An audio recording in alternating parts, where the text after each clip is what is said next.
So நான் முன்னாடியே prepare பண்ணிடுவேன். ஸோ இந்த பவுலரோட ஸ்ட்ரென்த் இது, இது வீக்னஸ்ஸு.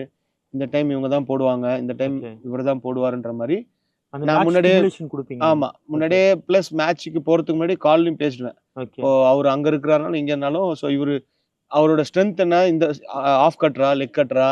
ஸோ அவரு பிரஷர்ல என்ன மாரி போடுவாரு? அப்ப வீடியோ ஓகே. அனலிஸ்ட் இல்ல. பட் நான் மேட்ச்லாம் பார்த்து ஓகே. நான் நோட்ஸ் எழுதிட்டு நான் சொல்லுவேன்.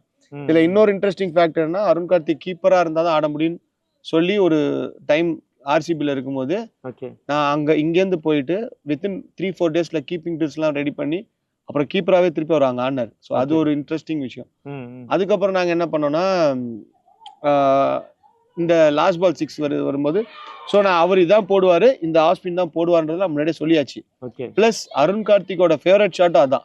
அவரு ஓகே. காப்பான்னு சொல்லுவாங்க. அந்த ஷாட் தான் அடிப்பாரு. ம். கரெக்ட்டா அவரு போடுறதுக்கும், அவர் அடிக்கிறதுக்கும் கரெக்ட்டா ஓகே. இருந்தது. இதுல இன்னொரு இன்ட்ரஸ்டிங் ஃபேக்ட் என்னன்னா, அது என்னோட பேட் வேற. ஓகே. ஸோ என்னோட பேட்ல தான் அவரு அடிச்சாரு. ஸோ அது இன்னொரு மெமரபிள் மூமெண்ட்.